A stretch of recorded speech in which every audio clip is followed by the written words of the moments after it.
Hi, everybody. So as some folks here have been talking a little bit about, my technical skills, not so much, I've got these other skills. I think it's interesting to have somebody talk from the other side of this, where I come at it from having technical skills, and then have crippling anxiety around the soft skills part. And so then the question was, well, how do you lead several hundred people if you have those kinds of sort of disadvantages?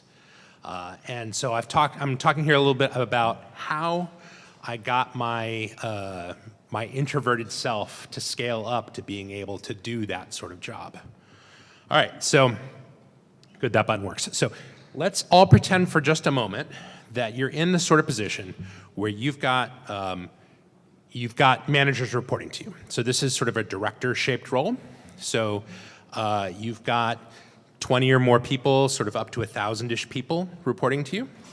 So you're going to sort of empathize with that role for this talk. Some of you might have done those roles. Some of you might want to do one of those roles in the future. Some of you may report in through a structure like that. And so being able to think like those people are thinking is sort of a useful exercise. Importantly, this is useful if your planning horizon is multiple years.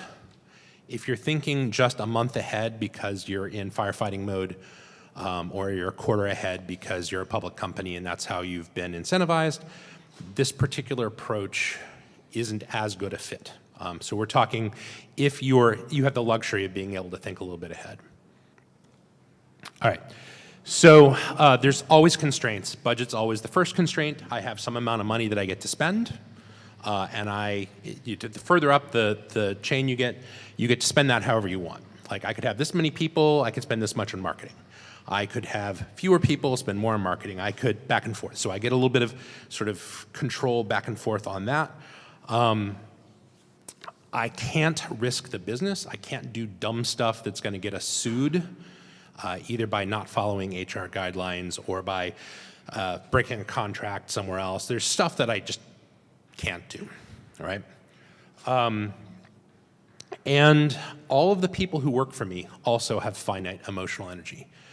I can't ask them to do something that would require them to be superhuman. That doesn't work in the long term, all right? One that I didn't put on here because it's hopefully obvious, but apparently I have to say it, is you can't do things that are wrong. Like if you are doing things that cause harm to other humans, like that's a constraint. I feel like I now need to say that out loud in certain circumstances. Anyway. Okay, so this definition of director came up through multiple different years in different companies. But what I like to talk about is directors are trusted by the organization. So the organization trusts them to make decisions on their own. The reason why they're trusted is that directors know when to not make a decision. They know when to ask for help. They know when to go and ask legal for an opinion. They need to know when to go and ask the senior VP to sign off on a thing because they're going to end up getting on the hook for it with the risk associated with whatever. But because you trust them to ask for help, you trust them to make the decisions that are in their space. In order for them to make those decisions, though, they need context. They need to know why you're doing things, what you're doing, for whom, et cetera, so that they can make good local decisions, right? So with that comes this responsibility for a particular system. So they own it. I trust them to always know what's going on in their entire world. They know who to ask if they don't know. They're aware ahead of time because they have systems in place to get notified when things are about to go wrong. And their job is to make sure that nobody up the chain is surprised by their set of systems, right? All right. So the other big thing is when you become a director, this is really the first time where, okay, you're allowed to have feelings. Like your feelings are important, but then you need to like put them away off to the side, and what really matters is the business. And this is a huge transition for a lot of people because they've always thought, well, like I'm upset about this thing, or I'm mad at this person, or whatever. And once you become a director, like, cool, go be mad over there, and then come back and do your job. And I don't need to like tell you to do that. That's just something you do. And I trust you to handle that and handle your own feelings and whatever. If you need help, you know how to ask for it. You know where to go to get the help. But nobody's looking out and saying, oh, are you okay today? Like that stops happening when you become a director. And that's kind of a shock for folks. But that's a part of that trust thing, right? We trust you to ask for help when you need it. All right, so all of this is set up for like, okay, well, what are you going to do about it then? So if you're a line manager, so this first time you become a manager, you've got 4, 5, 8 people reporting to you. You go in and check in with everybody. You have one-on-ones with them. You find out, oh, they're stuck in this problem. I'm going to get them help. I'm going to get them a mentor. I need to know what their career paths are. I need to know like what's going wrong in their house. Like, oh, my basement flooded, and so I have to work from home on Monday. And like, oh, my cat's sick, and my kid has a thing, and we're going on vacation. So there's all this like stuff that happens to humans. And if you're a manager, you can be on top of that for your people. You're sort of the interface for, yes, I understand you've got this stuff going on in your life, but we still want to like get some work out of you and get the stuff done that we want to get done, but I need to like factor all that in. Doing that for people is exhausting. It's so much.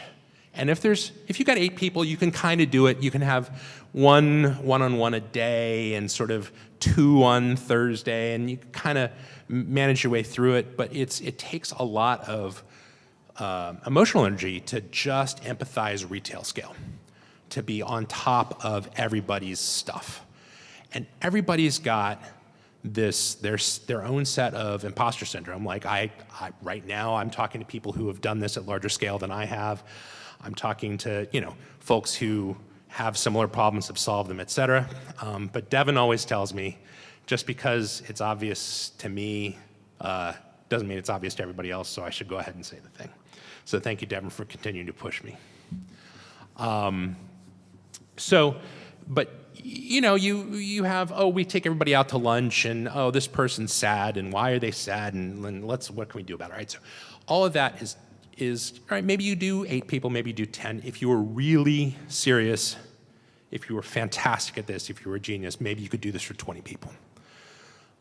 Most people really can't do it effectively for that large a team and make the people feel like anybody cares about them.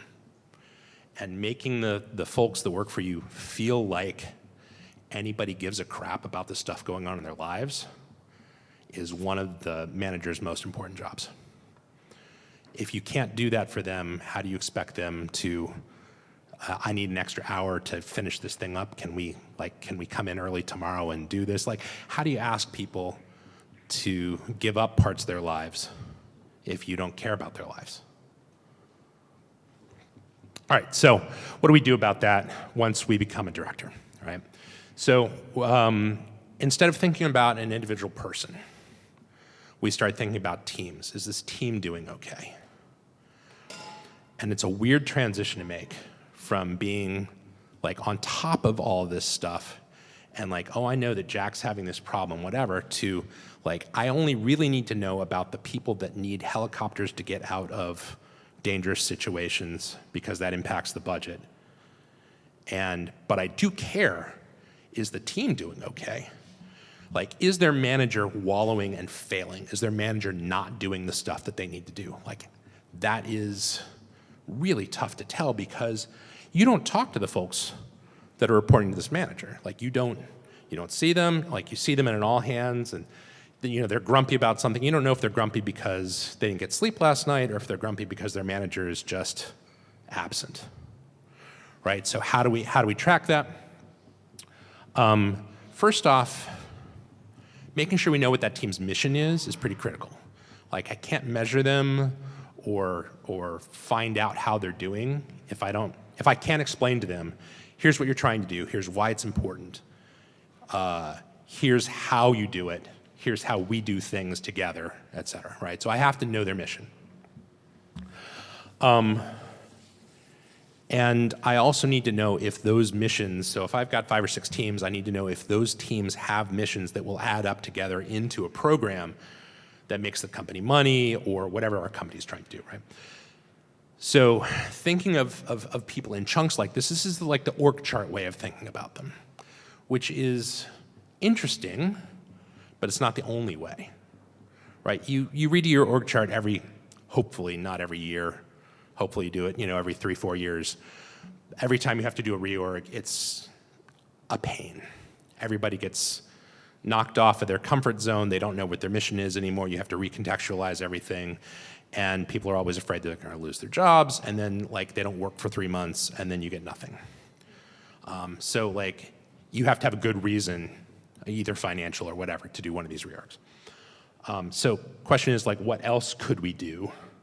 And it's tempting for a lot of folks to say, oh, we're just going to use metrics. We'll be able to tell if this team is successful because of, we measured how much code they wrote, or how many bugs got filed, or anything you do like that, particularly when you have engineers working for you, is mostly useless because the engineers control the metrics and they'll just write themselves a boat. It's just not. Anytime you measure, you disturb the actual process, right? So metrics are an interesting insight point, but if you actually use them to drive compensation or promotions or anything like that, it breaks everything. And this is something that's very difficult to explain to people that came through sales organizations in particular. Sales organizations are very metrics driven because you can measure their effectiveness. How many dollars did you sell this month? What was your margin? And so they believe that everything can be, often believe, not the good ones don't, but often believe that everything can be reduced to a number. And the fact that you won't reduce everything to a number means you're just a bad manager, which is sort of the opposite of how we've found the world actually works with engineers. You can use them as insight points. Is there a problem here? Is this team doing a lot less than other teams? Are they doing less than they used to do? Are they doing more than they used to do? Do they have some insight that they can share with the rest of us? Right? So those are the kinds of things that the metrics can tell you. They usually can't tell you individual programmer bad, individual engineer good, individual QA person failing. You have to rely on your managers for that. But I do find that staff meetings that are run correctly, you can often find if a manager is checked out, not paying attention, doesn't understand how they fit into the rest of the world, et cetera. If you have those meetings on a weekly or biweekly cadence, you can usually find managers that are starting to lose their moorings a little bit and get them help early. But I love skip levels as a mechanism. So a skip level meeting, for those of you who haven't seen them, done them, this is I talk to somebody who reports to somebody who reports to me or further down in the chain. So this is I'm reaching down into the organization to talk to somebody. So this is all relatively reactive though. So this is I'm gathering data, I'm trying to find out what's going on. And this is one way of gathering information, trying to work. However, your corporate culture is the stories that get told. These are the things we tell each other about our triumphs and our failures, how we talk about them. So for example, Jill came in over the weekend and spent 24 hours over the weekend, really saved our bacon and made a diving save for this customer and built this thing, and hooray, thanks, Jill. That's one way of talking about it. The other way of thinking about it is Jill's management team completely messed up what her priorities were over the last 6 weeks. She was working on something that was not the thing we needed to be worked on, and so because of that management failure, Jill wasn't able to go to her kid's birthday party. So, there's a difference. So that's a a failure story from a certain perspective instead of a success story. And finding the right way to talk about that so that, like, hey, maybe next time, let's plan better. Like, here's this thing coming up that's really important. Maybe more people on the team could be working on this ahead of the important thing so that we can all have some life outside of here.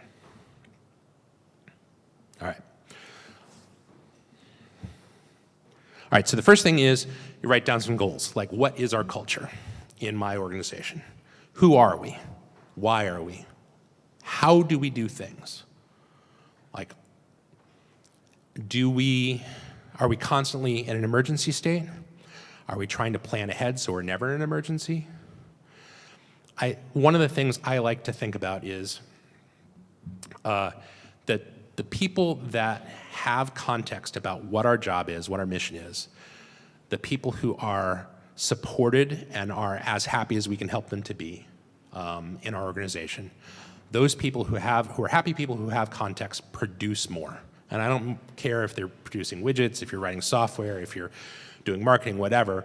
People who have context can make a local decision, feel control over it, feel like they're empowered to make that decision, and they'll make the right decision, which creates a loop in which I trust them more. And then those people will produce a lot more than people I have to tell what to do every day. All right, so how to create some context. What we're doing, why we're doing it, who we're doing it for, how they use our work.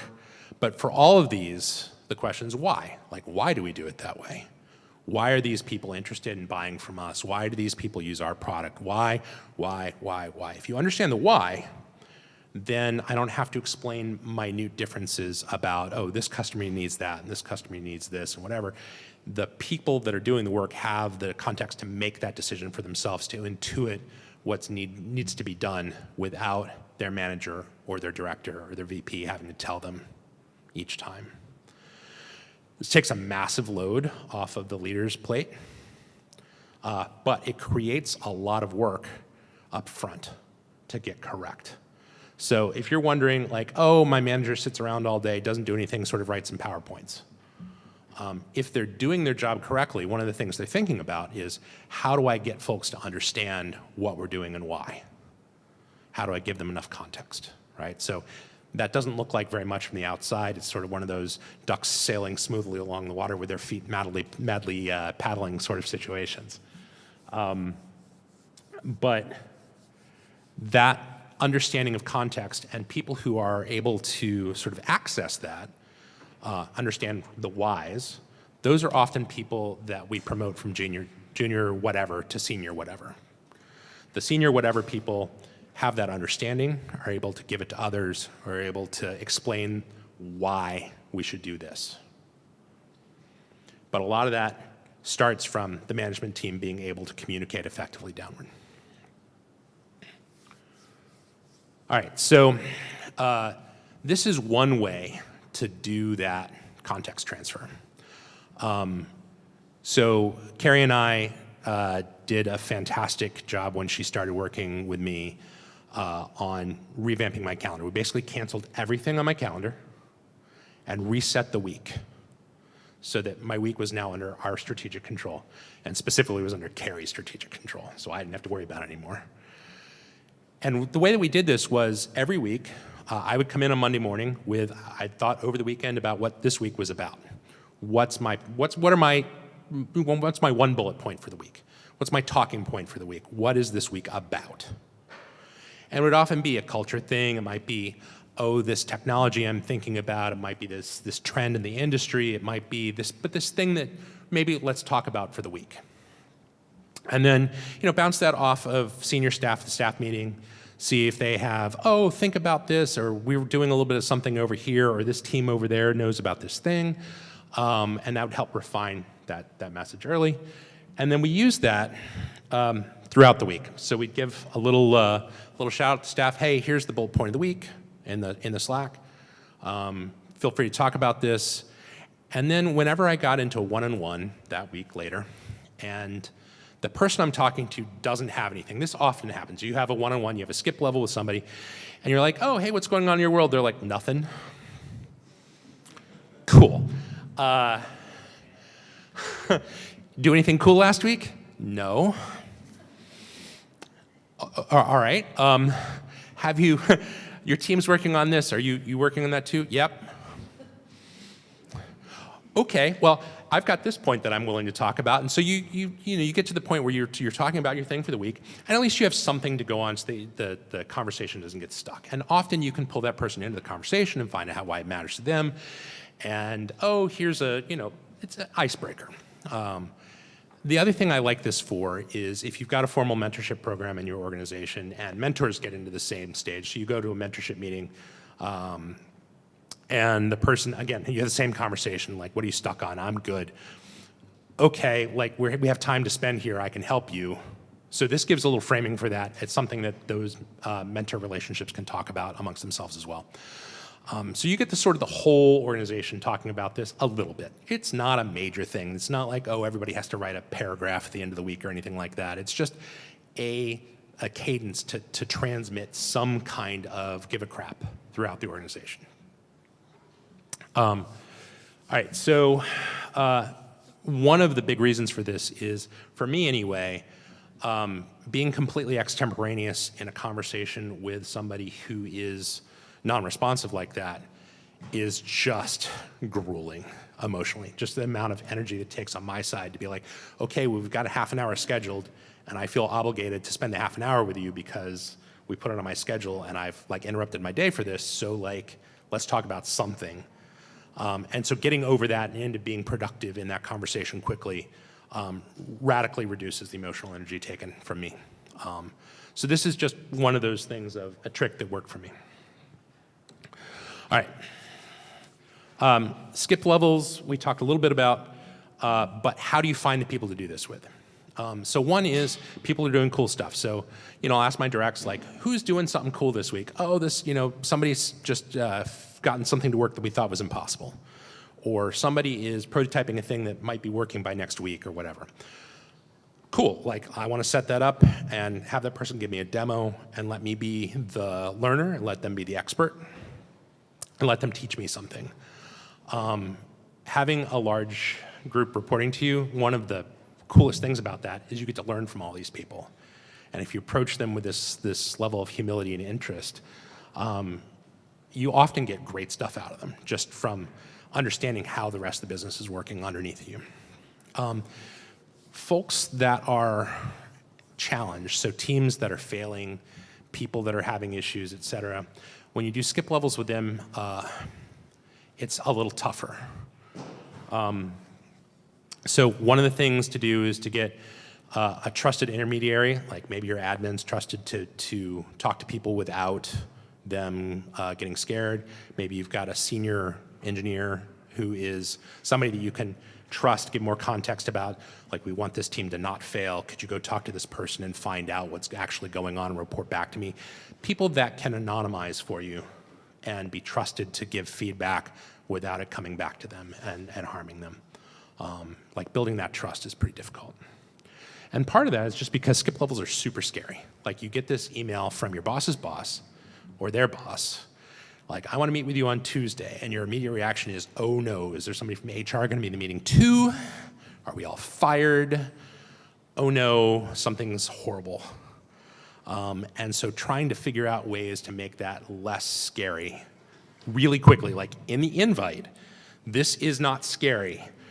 This is an opportunity, this is not, don't freak out. Here are 3 people you can talk to trust that.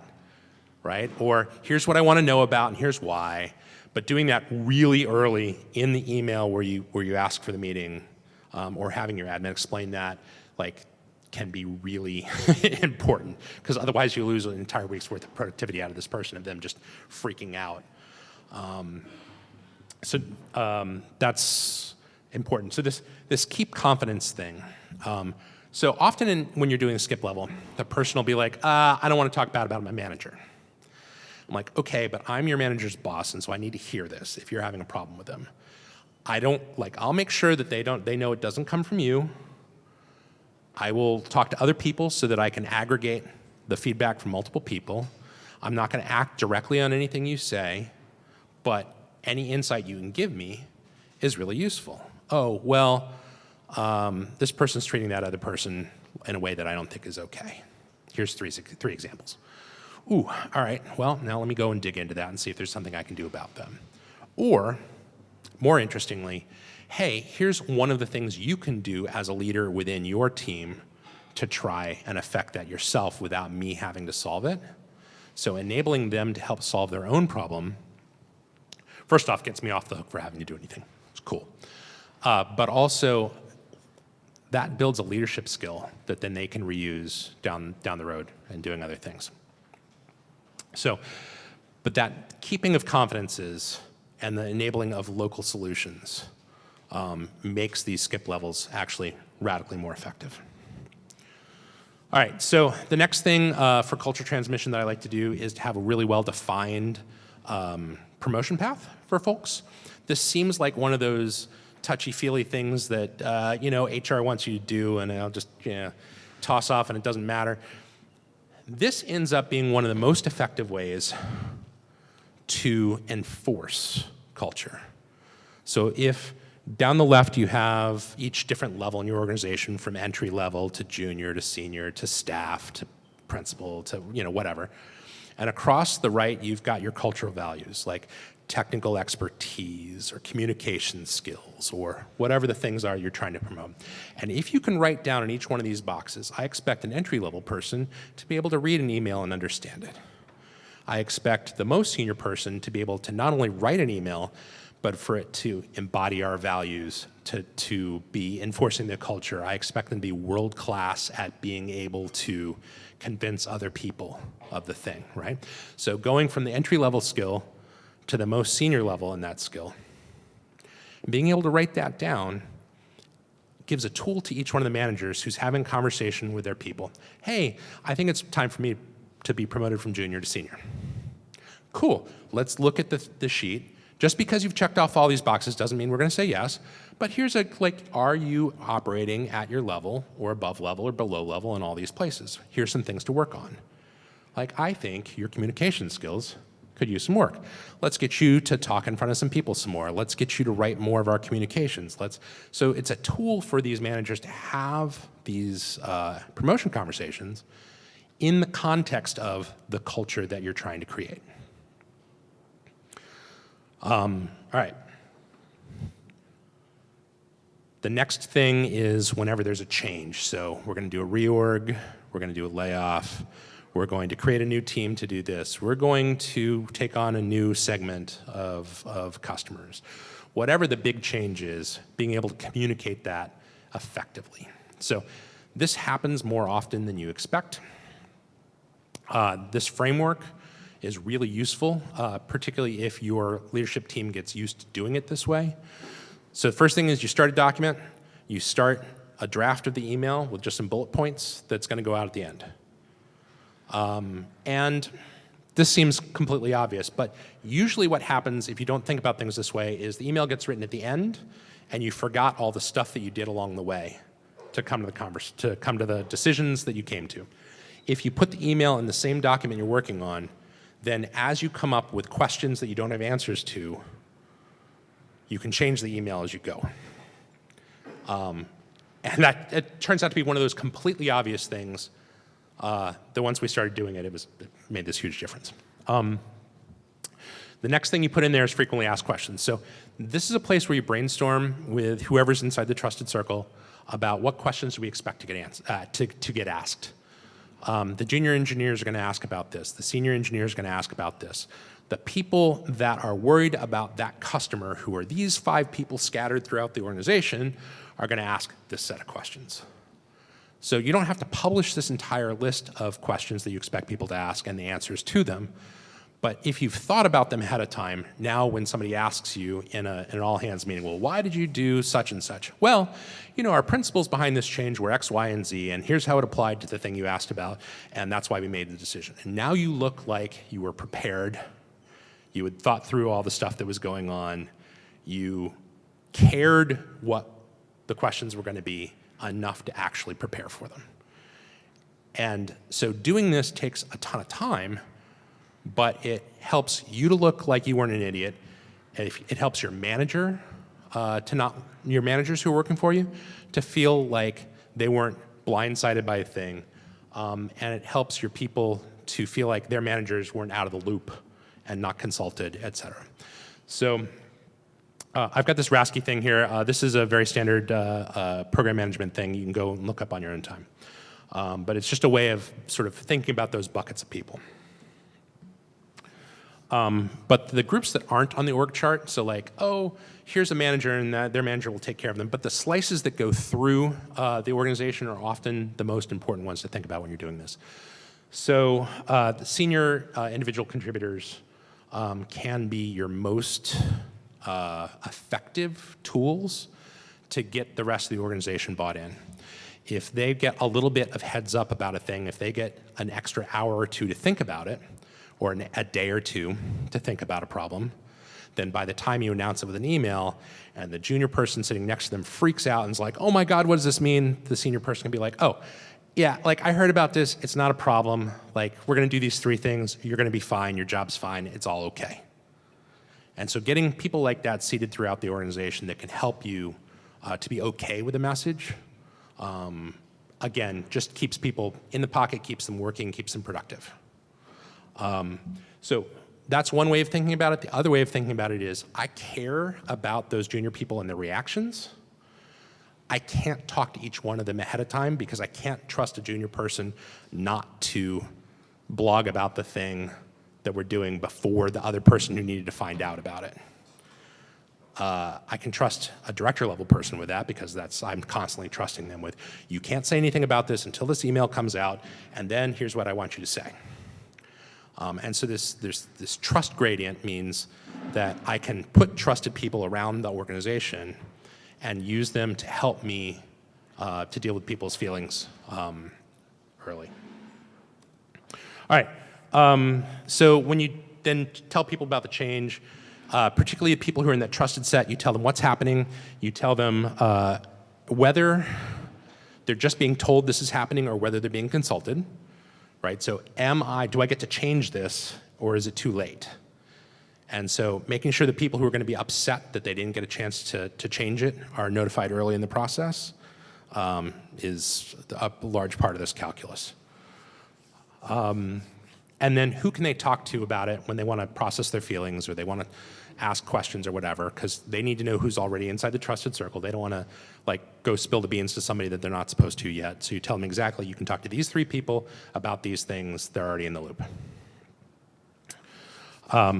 And that helps them a lot to do it. All right, so we talked about the obvious questions that people are going to ask, the informing people's managers, and the fact that this allows us to help folks even though we couldn't think about each one of them individually. All right, so this is just a list of some other things that you may want to transmit using these kinds of techniques. These will work for some organizations, not others. These other things will work for almost any kind of organization. These are ones that are more specific to software. And so blame-free postmortems, love that. If people can't tell you why something failed and be honest about it, we're going to have the same failure over and over again. If you haven't read up on the incident commander approach to how you deal with problems that happen in your organization, look at that, particularly if you've got bugs that impact your customers or that kind of thing. If that ever happens to you, look up this approach. It's fantastic. Formal mentorship programs, so having people, particularly junior folks, have an identified mentor in the organization that is not in their chain of command.